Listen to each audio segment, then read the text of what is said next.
She's an award-winning YouTuber and best-selling author obsessed with helping you go after the life you want. I like it. Join her as she seeks out the stories and strategies. Give me every little detail. Of extraordinary people who found success. I'm going to get emotional. Oh my God. Welcome to Detail Therapy with Amy Landino.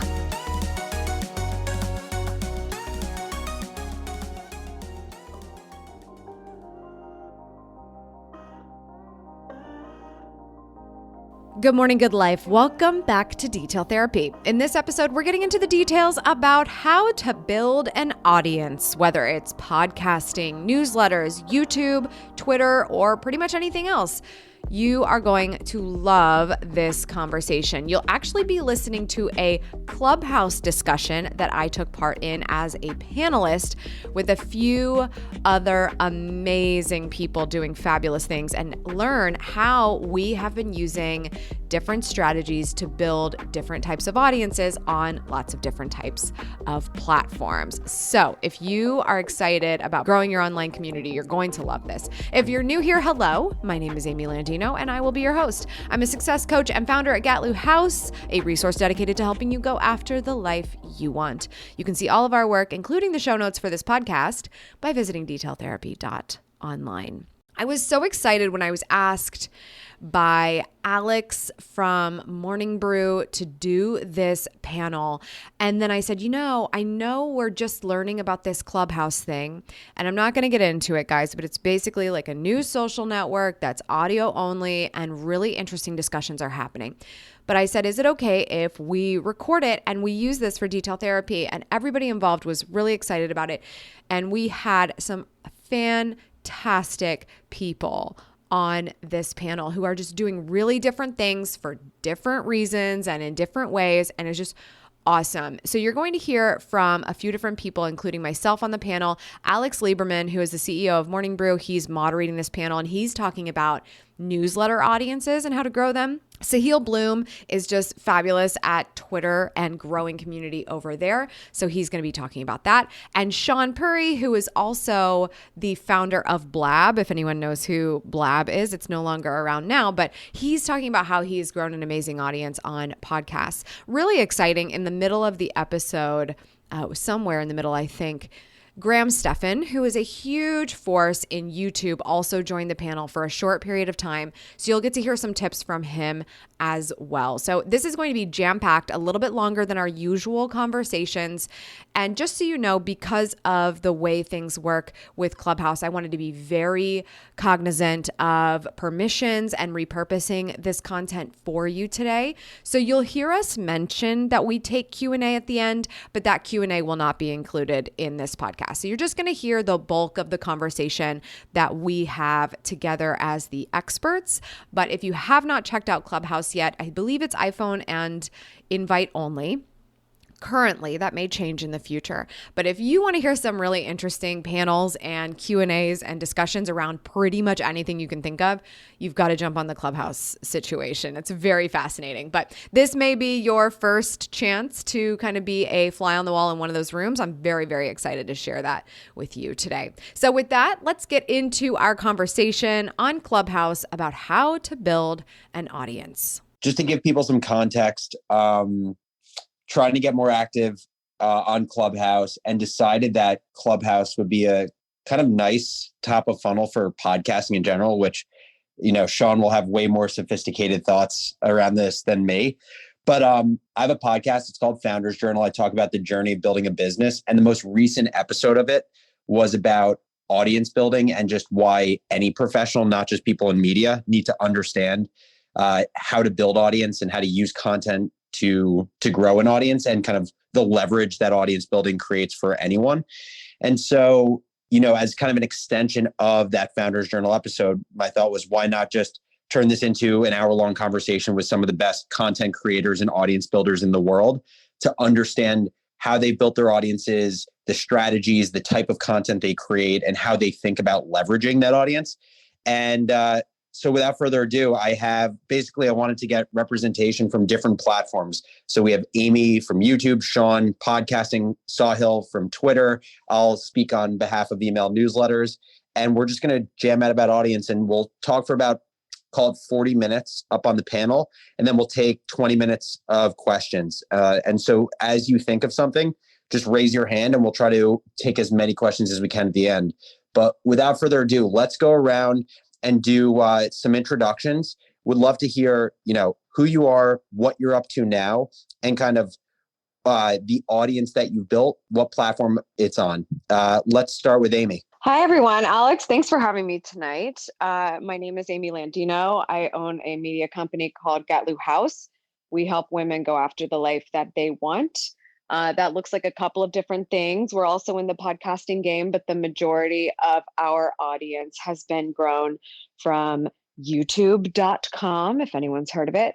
And it's been a journey. I've been on the platform since 2008. Technically, the channel that we are executing on now, the main channel, has been in effect since 2011. So it's been a really interesting learning experience of growing, facilitating an audience in an ever-changing algorithm space like YouTube, and loving it. Thanks for having me. Awesome. Thanks. And I definitely want to dig into in a minute, just having been on the platform for so long and created content for so long, just like what that journey's been like and what you've seen in terms of changes of the platform that have, basically made you think about how you need to change your content strategy and your audience growth strategy over time. So that'll be super interesting to talk about. Let's go over to Sean. Yo, sorry, I was browsing Clubhouse rooms. I had to get back here. I'm Sean. I host a podcast called My First Million. So I'm up here, I guess, repping the podcast game, although don't sleep on my Twitter, just crossed 100,000 followers. So definitely trying on all platforms. The podcast I host called My First Million. What to say about it? We just sold it. So sold a podcast. Are you still doing it? To HubSpot. Yeah, still doing it. So I sold it about a year and a half after starting it as part of the Hustle acquisition. And the podcast does, 3 to 4 million downloads a year right now after about a year and a half of existence. Hoping to get that over 5 million this year. Sweet. Thank you very much. And I promise we'll let you talk about Twitter also. Sahil won't take all the oxygen out of that platform. Sahil, what's up? Let's hear about you. Yeah. Hey, everyone. Alex, thanks for having me. I'm probably the least interesting person that's on this call tonight, so I appreciate being included. My day job, I'm in the investment world, involved in a bunch of consumer brands, Fox Racing, Brixton, a few others in the consumer space. But the reason I'm here is to talk more about Twitter and building an audience on Twitter. I got into kind of doing some financial education, financial literacy, oriented storytelling in mid 2020. So about 9-10 months ago, basically started posting threads on Twitter, demystifying the world of business, finance, money, economics, etc. And have built a bit of an audience around that over the last 9-10 months. So excited to talk about some of the strategies associated with it.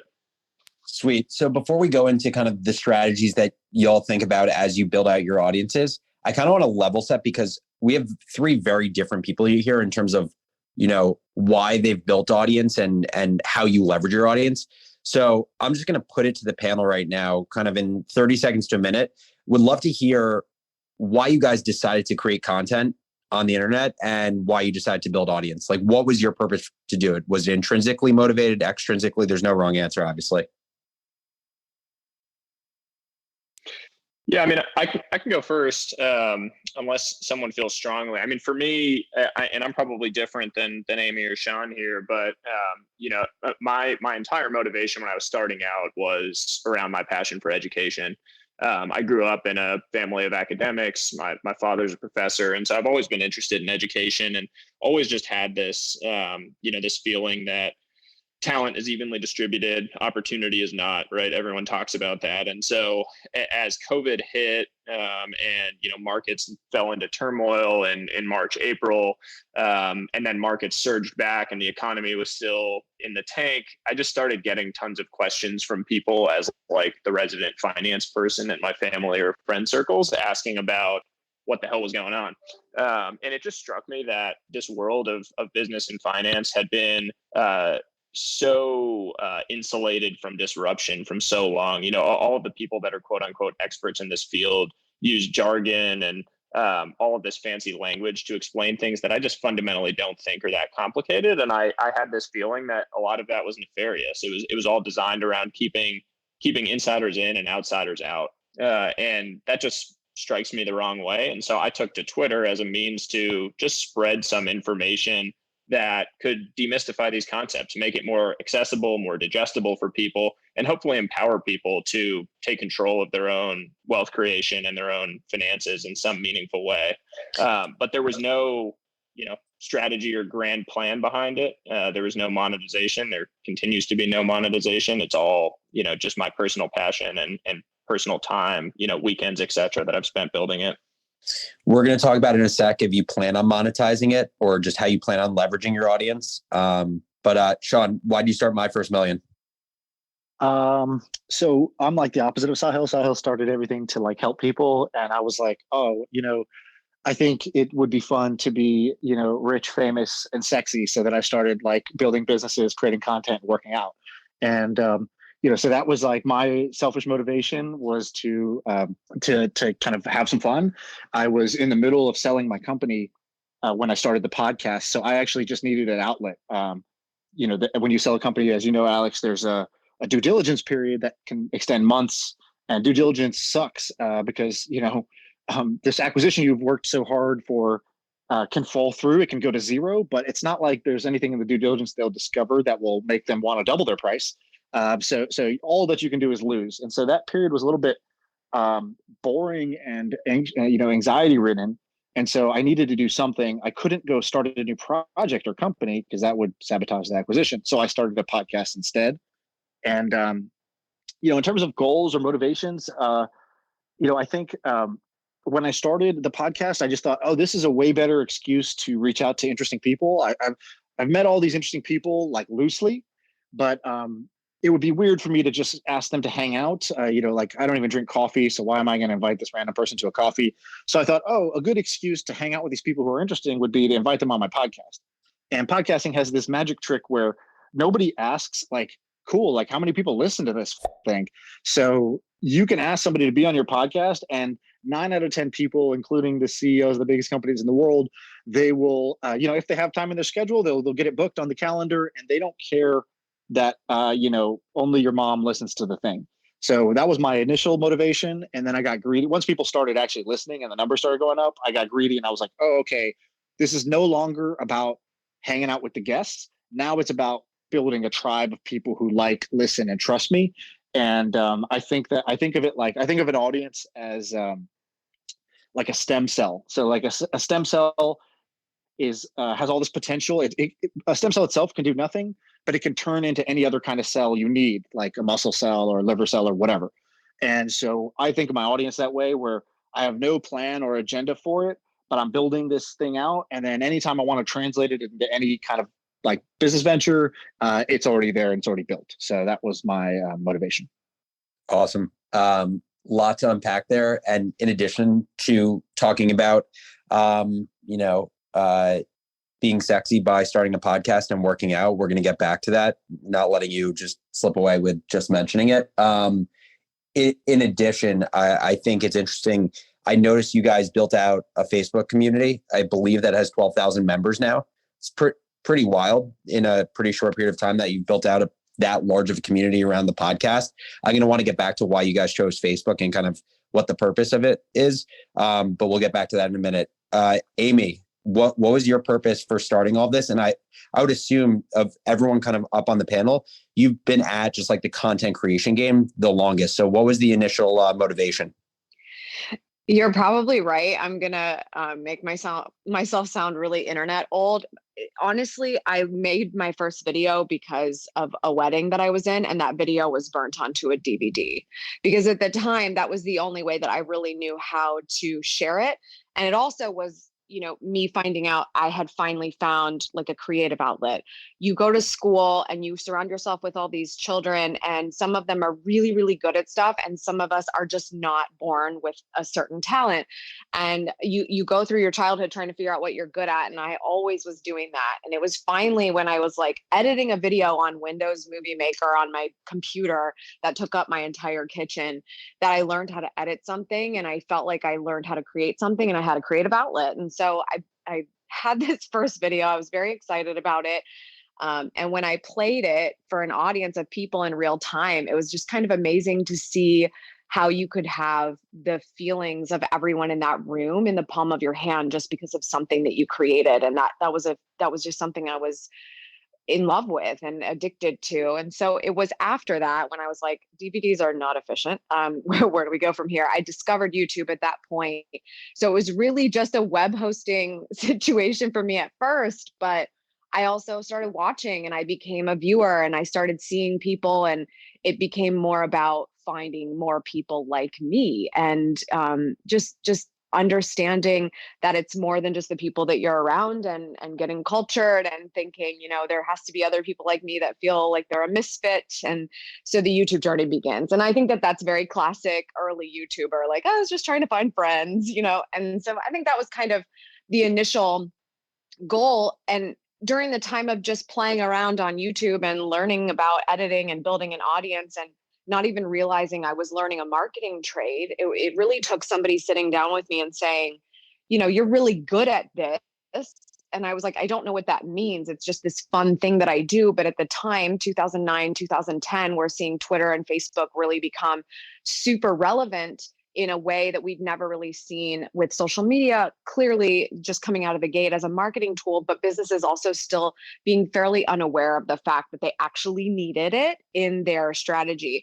So I was a little bit before the bullet, especially here in the Midwest. So it took like going to California and going to conferences and getting around people who are ahead of the curve on this front to understand that I was learning a trade. And I started my business in 2009. And I left my full-time job by the end of 2010 and started the channel we work on now because, I was learning, I was experimenting, I was creating content, creative skill set I had been working on, and use it to communicate an actual message that a potential client could see that I know what I'm talking about and I could potentially help them with their business. The initial purpose of the channel was to really help businesses understand the power of social media for them to use. And it has evolved since then. But the very beginning, we're talking about just a creative outlet. And now today, it's more, I serving in a way that's relevant to the audience. I love that. I think oftentimes what you see with people who are just at the content game for a long time is there's a tipping point where you see audience growth that just it's just like compound interest. Like you just see this cascading effect on your audience happen after a long time of going at creating great content. And I don't know what the trajectory of your subscribers on YouTube has looked like over this, 10-year period, but you're, sniffing 400,000 subscribers right now, which is a massive audience. It would be interesting in a few minutes. We'll talk about like kind of what has been the trajectory of that. Has it been linear? Has it been exponential in the last year or 2 years? I think that's a really interesting thing for the audience to think about. Absolutely. It has not been linear whatsoever. I mean, it's really interesting because they always talk about the overnight success. It's like a 10-year overnight success. The channel started officially in 2010, 2011, early 2011. And we had accumulated around 80,000 subscribers by the end of 2017. And that was pretty huge, in my opinion, because when you look at the B2B market on YouTube at that point in time, it's not the same trajectory as like a PewDiePie or a Mr. Beast or something along those lines. So 80,000 was where we were at the end of 2017. In the early 2018, I pivoted the channel in a big way, changed my name, changed the name of the channel, changed the content, and really went a little bit broader because I realized the audience was interested in the information, but they weren't making the time to execute on it. Long story short, we started going into productivity, time management, morning routines, and things of that nature. And it was hockey stick from there. I mean, we went from 80,000 to 100 in about 30 days. We got to the second 100,000 in 100 days. And it's gone up from there. So there certainly was that tipping point that you're talking about. For sure. And we'll talk about in a few, just like how you actually leveraged any data and insights that you were getting on your videos from your audience to inform kind of this shift that you made. But just to move to Sean for a second, I want to go around the horn and talk about the 1 minute strategy for you guys growing your audiences. Sean, you can do Twitter and podcasting, but like, tell us the strategy. My First Million, you said 4 million downloads a year right now. What's been the strategy for growing it? I partnered with The Hustle up front. So I basically said, okay, who already has distribution and does not have podcast content? And I went to them and I said, hey, I think I can produce great podcast content. Here's one episode for you to listen to. And I'm shopping this to anybody who wants to give their audience great content. So I'll do the hard work. You give me the distribution and we'll split the profits. So that worked. And that was that got me the initial thing. And then the second part of the strategy is just differentiation. So there's a lot of podcasts that are interviews. And I started as an interview podcast. And then I realized the thing that really unlocked the growth was switching from an interview-based podcast where I would, oh, you're successful. How the fuck did you do it? Switching to a format that was basically like me and Sam just shooting the shit, brainstorming startup ideas. So there were a lot of interviews, but there was not another podcast out there you could listen to that would give you a bunch of interesting startup ideas to chew on during your morning commute. And so that found a much bigger audience. Yeah, I love that. And, obviously like the interview format broadly is kind of tired, which means you just have to do something different in terms of what the subject matter is to make it stand out. I also do think like the two host with one interviewee dynamic is not yet tired. Like there are a ton of shows that do that. So I think that's been a cool kind of riff between you, Sam, and I was listening to the episode with Reed, Mr. Beast's manager. And there's just like a cool dynamic that happens when you have three people in a conversation. Okay, Sawhill, Twitter, you, January 2020, had 500 Twitter followers. December of 2020, you had 100,000 and now you're at 135. How did you do it? Had you in just over 12 months go from 500 followers to 135,000 followers? Yeah, I mean, for me, the whole recipe was, and you and I have talked about this, like two steps. It was build great product and then hustle for distribution. It was just like that was the recipe for me. And so what I knew was I was going to spend more time than anyone else on creating great product. And I say product in quotes. The product was the threads I was putting together, the educational content. And I thought of it as a product from the get-go. I mean, everything about it to me was like refine the product so that it's most actionable for people and so that it is really creating value in their life. The way that Amy talks about her YouTube channel taking off when they started doing morning routines, etc.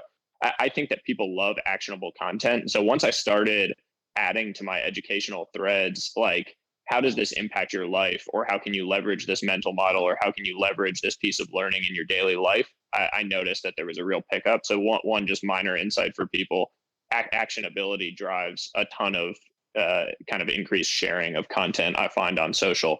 But for me, going back to that, it was building great product, and I did that up front. And then by hustle for distribution, I was relatively shameless early on about like asking friends or sending my content to friends that I knew had slightly greater reach than me. And it wasn't people that had massive reach, but early on, when I had a few hundred followers, I could share a great piece of content. And if it got, 5,000 impressions because I only had a few hundred followers, it was going nowhere. And because I knew that the quality of the content was really high, I felt fine about sharing it with people. And I would do things like, my first thread that really took off, the reason it took off was because I posted it within a few seconds underneath one of Chamath's tweets, and he saw it and quote retweeted it. And so I went, overnight from having 500 followers to 2,000 or something. And I fundamentally believe that with social, there is an impact or a phenomenon just where you have, as you hit certain emotional threshold follower counts, the quote unquote marginal cost of a new follower following you goes down. And so, when you have over 1,000, it goes down a bunch. When you get to 10,000, I think it goes down quite a bit. 50,000, it goes down a lot. 100,000, it goes down even more. And so to me, like, those early days were the most challenging. I mean, just getting off the ground from like 500 to 10,000 was much harder than going from 10,000 to 50. Because you start to find a recipe that works, and every single piece of content you put out is much more likely to reach a lot of people.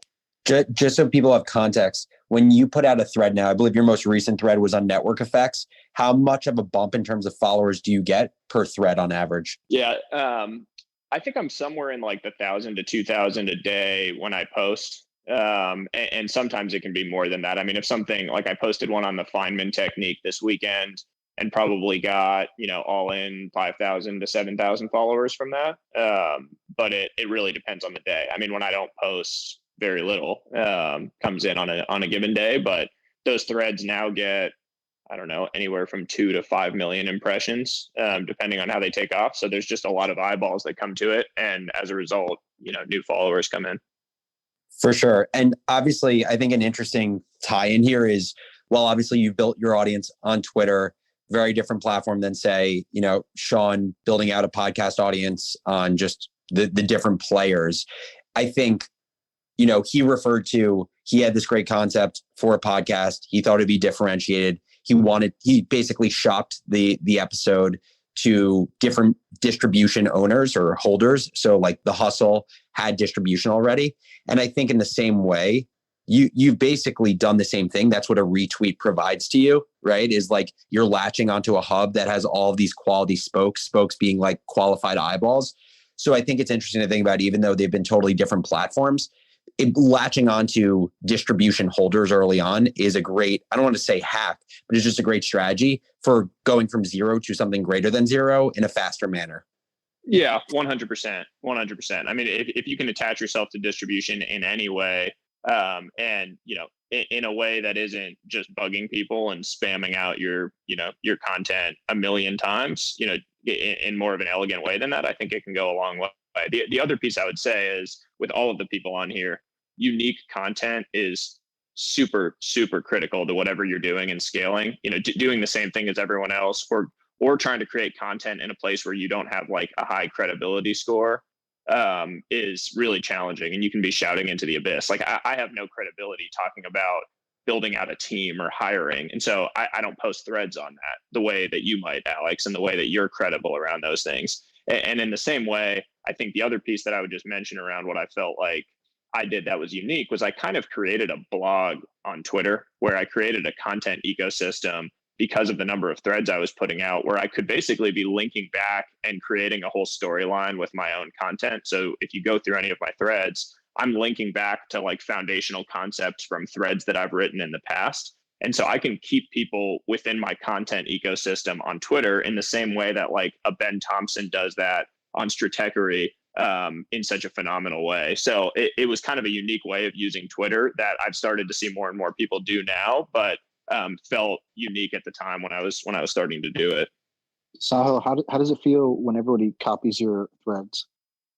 I don't know if anyone copies me directly. I think it's interesting to see how much threads have taken off now on Twitter, because it does seem like people created this correlation in their minds that like threads equal growth because they saw people that were posting threads growing a lot. And I think there is definitely a dynamic where putting out a tweet that gets a ton of traction, a single tweet, you get fewer new followers than if you're putting out really insightful content via thread. It's just, it seems to be a dynamic, but people have taken the thread thing to the point where I personally find it a little bit overboard. Like we almost need a thread reset on Twitter because people are posting things in threads for the sake of posting threads versus because they have really valuable insights that they want to share. It's like wet streets cause rain. No. The rain caused the wet streets, and that's the people think that you just, if I just post a bunch of threads, this will work, and that doesn't work, and they're finding that out. But I think one thing you said just now that's really smart, which is you basically treated Twitter like a blog, right? if you're blogging in 2021, I don't know what you're doing. Like, you should either be going straight to someone's email inbox or just giving all the content on Twitter and collecting your follow there. The idea of having a blog somewhere that people are going to remember to come visit is dead. Yep. Yeah, I agree with all that. I see we've got Graham up here too, which I would love to hear his thoughts. He's I was going to say credible on all this. Now let's get the YouTube crew going. So Graham, you want to quickly introduce yourself? Just share, the type of content you put out on your channel, how big your channel is now, and then I'd love to hear from you and Amy, kind of like in a minute or two, what your strategy has been for growth. Cool. Hey guys, so just a quick heads up, I have a hard deadline. I gotta leave at 5:35, so I got like 7 minutes before I gotta head out. But so for those that don't know me, my name is Graham. I have a YouTube channel where I talk about personal finance, investing, real estate. I guess there's not a like button on this, unfortunately. I hope that one day there'll be likes, so I could ask you guys to hit the like button. But on the main channel, 2.8 million subscribers, second channel, 680. Plus we just started a podcast, which we just hit 100,000 on that. So that's pretty cool. But for me, YouTube has really been the main focus over been doing it for 4 years, but really last 2 have been nearly full-time and then really full-time this last year. But just been focused on growing the audience there and just really continuing to talk about the topics that interest me. Okay, awesome. So next question is how? Like, you've been doing it for 4 years, but you've really been focused on it for 2 years, getting to 2.88 million subscribers on one channel, 600,000 on another, 100,000 on a podcast in that short of a period of time is pretty wild. What's been the secret sauce for you? Like, to just walk us through kind of what the strategy has been, whether it's your content strategy or like, even if you want to talk for a second about like the nitty gritty of YouTube strategy and like YouTube SEO, tell us what's helped your growth. Yeah. I mean, in terms of the content, I've always made videos that I myself would want to watch. And I've always I never understood why personal finance has to be like such a dry, boring topic. So when I started making videos, I'm like, how can I spice this up? Because I would watch a ton of YouTube. And so I took the approach of like, how could I make finance, but in a YouTube format and in a way that people who watch YouTube would want to see? Like, how can I title these videos and how can I thumbnail these videos and what can I talk about and like what's the right duration to make this video? So I took both just a very analytical approach of like what would do well on YouTube and look at it almost like playing a game of chess, thinking like, okay, I could make this video here and then I could follow up with that video and then it's going to retarget the audience when I make this video. So a lot of that has just been strategic. But then also I love making videos and it was something I started doing for fun. And it just evolved into now this blossoming career that's given me so many different opportunities. But I would say first and foremost, it's just been fun. And then beyond that, I think it's the strategic aspect of like making good videos, titling them appropriately, and just learning what YouTube is going to push and then making videos around that.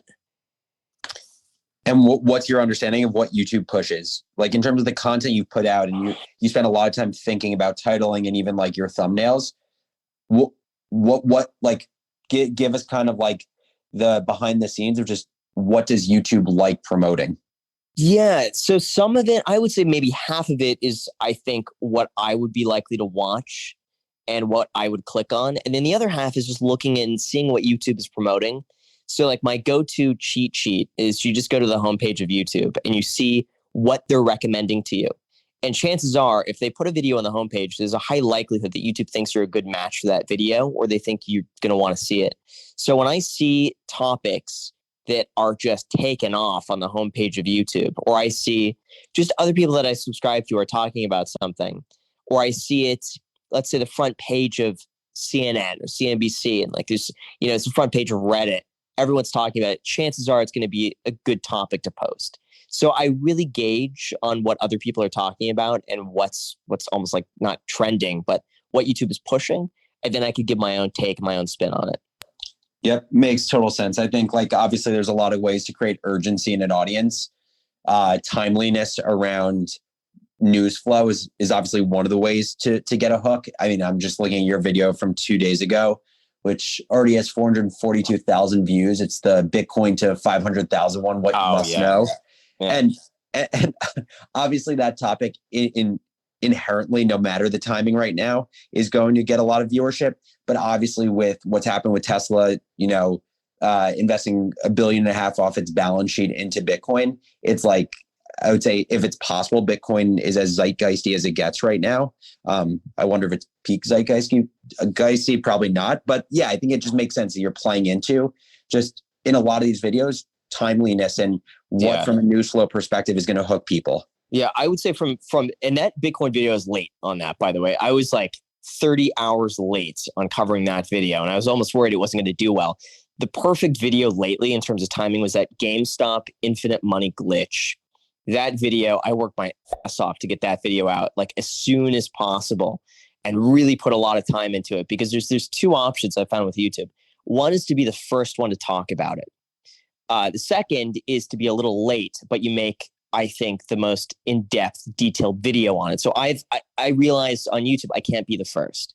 It's just there are people who are on it, who are live streaming all day, where as soon as it comes up, they're talking about it within minutes. So if I can't be the first, at least I could put a ton of effort into the video, make it very thoughtful and thorough.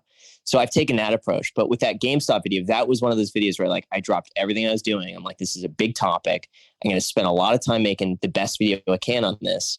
And it really took off. And I didn't know it would do that well, but that's just a good example of just really putting a lot of time into that and just making it different than everyone else's video. I love that. I know you said you have a hard stop in a minute, so I'm going to let you go, but thank you so much for joining. And I'm sure we'll have you back up soon, but thanks for joining. For sure. Yeah. Thanks for the heads up that you're going to be doing this today, but let me know in the future. I had an event, but thank you guys so much for this. I really Of course, you got it. Thanks, man. Cool. Have a good one. See you guys. Amy, I want to keep this going with you, which is, you talked about this shift in your content strategy at a certain point in time where you started focusing more on things like productivity, time management, routines. What was the insight you got from your audience? Like, what did you see in the data that your audience was telling you that it made sense to change what your content strategy was? I think it's sometimes the data isn't always in the analytics dashboard. Sometimes it's just straight up in the comment section. And I always say that I don't create anything unless my audience tells me to. And so you can take that a couple of different ways. And when you have an audience and you can kind of ask them, like, great idea, go ask them. Or if you don't have an audience, start asking people. But what I noticed up to that point was there were numerous comments over years saying, like, I just watched this video because it was interesting, because you explained it well. I have no intention of following the advice because it's just not in my trajectory at the moment, but I watch your channel anyway. And then there were also comments that it was like, I don't have time to do this, but if I did have time, I know how, and you really, helped me understand it.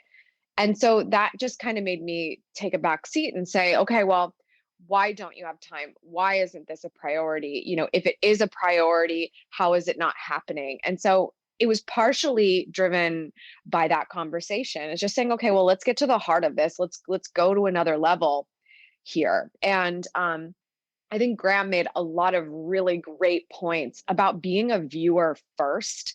When you're a podcaster, you need to be a listener first. And when you are a Twitter user and a thread creator, you have to be a viewer and user of that platform first to really understand context. And everything on YouTube is context and cadence. And if you don't understand the journey of like the YouTube end of year recap video and how it has had so much drama and how YouTube can't get it right, like that's a cadence, that's a culture that happens on the platform, and knowing that stuff helps you to create more that contextually just makes sense there. So paying attention to the homepage, looking at incognito mode to have a clue what's not being created just for you, but is being created for anyone who would land on trending or on the homepage, and starting to understand, like, where are we going on this platform? So it was a lot to do with, what does my audience actually want to see? And, what's the Henry Ford thing? Like, if I asked what they wanted, it would have been more horses, right? you have to be able to interpret that information in terms of how you best serve. And to me, it came down to, you're too confused about how you're spending your time and how you can do that more wisely, which is why we pivoted in the way that we did. So it's in the data, because you have to be able to look at, okay, every time you do something, what is the information telling you about it? Is it successful? Is it not successful? Did it reach a larger audience? How many impressions did it get? And YouTube's very good at telling you these days. It's like, it'll just give you full sentences in the dashboard saying, wow, your video is more selected by recommended users than usual by 44%. Like, they spell it out for you now because they want you to be successful. So they're trying to point you in that direction. But I have to credit actually paying attention to what my audience is telling me, because when you have the luxury of having a community, they're going to be the first ones to go and say to their friend or their Twitter sphere, you have to watch this video. And that is gold on every single platform. It's that word of mouth and where all of the different traffic sources are that help to elevate the channel or a video, essentially. I love that. And what it just sounds like is like, you use like comments on YouTube or just like other ways that your audience can get in touch with you just as much as signal or like finding signal as just the actual analytics on YouTube's dashboard, which is just a really interesting thing. And I think it makes sense. But I think a lot of people oftentimes get bogged down in just like the data, just the analytics behind the video. It's obviously really important, but if you're not actually talking to your viewers, it's going to be tough to kind of complete this picture about what they actually give a shit about. Absolutely. And I just want to say one more thing based on what Graham was sharing. If he was not 1,000,000% stoked about all of the information he talks about, he wouldn't nerd out about how to better compose a video algorithmically to have it hit home with an audience better. And being first is really hard. So being thorough is his way of going about it. But there's still things you have to do for audience retention on YouTube for a video to go beyond, just the minimum of what your channel and the algorithm will allow. So really not starting something based on just the fact that, I got all the pro tips from YouTube or Twitter or podcasting, so I'm just going to pick a topic and use all of these little steps and tips and hacks. It won't work. You have to be willing to say, I would want anyone to watch that video, no matter if the algorithm flew with it or not. You have to be stoked about that information. For sure. So we have 20 minutes left. I want to start taking audience questions. I have one more question just to go around the horn that I think would be interesting for people. And so in the interim, as I'm asking this question, if you have any questions for the panel, now's the perfect time to start raising your hand. The button's on the bottom of the app. Feel free to just raise your hand and we'll call up as many people as we can in a minute. My question for you guys is basically two parts. One, how are you making money on your audience today? How do you monetize your audience today? And then looking a year into the future, how do you plan to monetize your audience a year in the future? And how is it similar or different? Let's start with Sean. Sure. By the way, Amy, did you marry Vincenzo? I did make that life decision. Yes. Wow, that's amazing. I just put two and two together that's your last name. That's amazing. Did you guys meet on Blab or did you know each other before that? No, I don't think we met on Blab. No, the first time we met was on Google Hangouts technically, but we actually met in person at an event. That's cool. I thought I was going to be able to take credit. All right. Nope. For any future babies you'll make. So what was the question? How do we make money? Making money is pretty easy when you have a big audience. I think you got to be pretty stupid not to make money somehow. The most effective way I found, I launched this thing called the All Access Pass, which basically was like a paid newsletter to the audience. So the podcast was about, hey, here's a bunch of ideas, just rapid fire, like a brainstorm.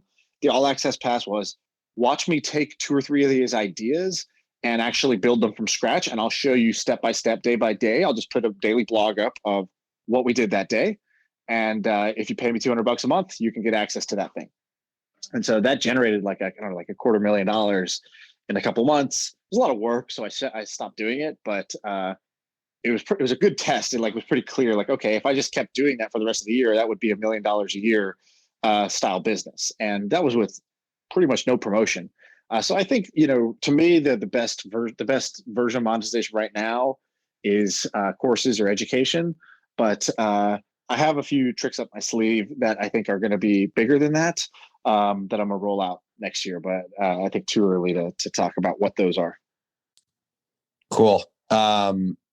Maybe we'll come back to course and education in a minute, given, in what feels like everyone and their mother is creating a cohort-based course. Would be interesting to hear kind of like what you see as opportunity in the space, and, it hasn't hit the point of saturation yet, et cetera. Sahil, how do you make money right now on your audience? And in a year from now, how do you plan to make money on your audience?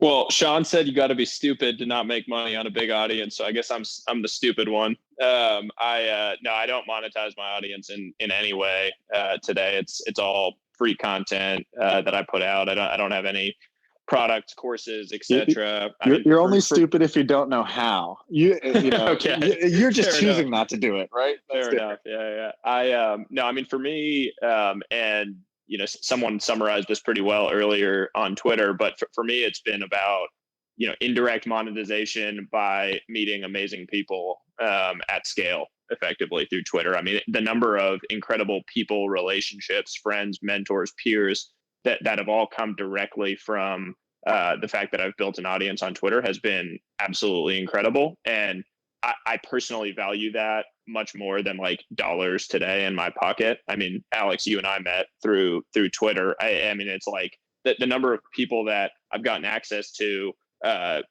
just through building an audience has completely blown me away. And so as I think about monetization, I just think about it more broadly than just dollars in my pocket today. Do you think the way you think about it, or how you monetize your audience indirectly through relationships, will look any different 12 months from now?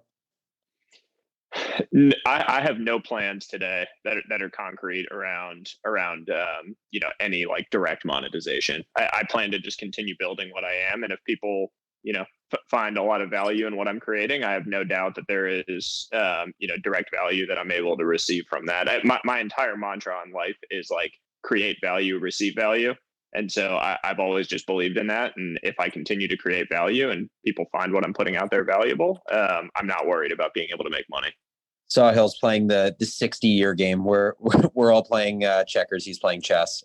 Amy, how do you make money today? And do you see it being different a year from now? I don't think it'll be too different because we've got such a diverse revenue set of streams in the business in general. I think we see interesting things like 2020 happen and certain streams dwindle. I mean, we had 6 figures in speaking engagements that were easily canceled. So it's just stuff like that you just kind of have to go with the flow. I don't think it's going to be too different, but the main ways we directly make money is by working in coaching format and courses. In the membership group, we have the Gatlu Society. We also have product sales. So the Good Morning Good Life Planner, which was inspired by my book, Good Morning Good Life. 2017, I published a book called Blog Like a Boss. AdSense is also kind of a direct revenue stream as a byproduct of being a YouTube creator. Sponsorships as well. And affiliate marketing. We also had a Patreon page, but because we were focusing on building sort of our own membership coaching program, that was a little bit more high level. Patreon just became more challenging to keep up, but is definitely a great option for a YouTube creator specifically because there's such a frequent culture of a creator having a Patreon page. But yeah, that's a lot of it. Speaking is still happening, just in a digital format and differently, and we'll see how that goes. But I'm not sure if it will change. I like to just work on what we're really good at and go from there. I love that. It's awesome, obviously, how strong of a portfolio of different streams you've built out around the audience. I'm interested. And by the way, Alex, just to share some numbers real quick that might be helpful for people. Like on the podcast, ad revenues, which is how most people would monetize, was like in the tens of thousands. I think my share, at least. The paid newsletter was in the hundreds of thousands. And then I raised a rolling fund from the audience as well, which was in the millions. And so I think a lot of it is about being creative, because the default mechanism, how most podcasters made money, would have only netted like kind of like a hobby income. But by trying different models, I was able to get a lot more out of a lot more value out of the equation. So just to share some numbers around. Yeah, I love that. And I'm going to start calling up people who are asking questions. So raise your hand if you have a question. I'll call up some people. As people are raising their hand, first of all, I want to give out a shout out to everyone on the panel. They've been amazing tonight. So I would highly encourage you follow them on Clubhouse, and hopefully their bios are updated where anywhere else that they want you to follow them, you can see as well. Chris has been super gracious in hosting this as part of Startup Club. So make sure to follow Startup Club. And if you like this topic around audience building, my podcast, Founders Journal, talks about just what building a business is like. And the most recent episode was about building an audience. So you can check that out on Apple or Spotify. This has been an awesome conversation. I want to thank everyone who joined. And I want to especially thank all of the panelists, Sahil, Sean, Amy. You guys have been amazing. Everyone who's listening, please go follow them. They're just filled with insights around building on Twitter, building a podcast, building a YouTube channel. So follow them for more amazing insights. If you're looking for a good podcast around building a business and a kind of an audio diary around that experience, check out Founders Journal. That's my podcast. And thank you to Chris for helping to host this on Startup Club. If you want to find more events within Startup Club, click that little Startup Club and house thing above the title of this event, and you can follow all their events. Thanks so much for joining tonight.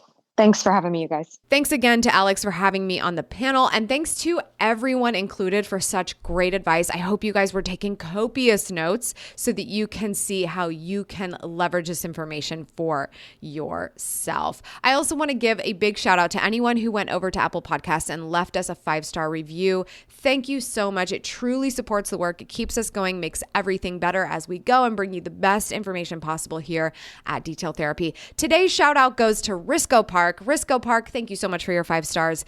I am sending you a free Good Morning Good Life planner. Head us up at hello@detailspodcast.com so that you can redeem that. That is my thanks to you. If you would potentially like to be entered to win based on my selection, a planner, head over, leave your review. It is so, so important for us. And thank you in advance. That's all for today. Thank you so much for tuning in. I appreciate it as always. Remember, subscribe for good vibes, kiss the ones you love, and go after the life you want. I'll see you back here on Tuesday. Cheers.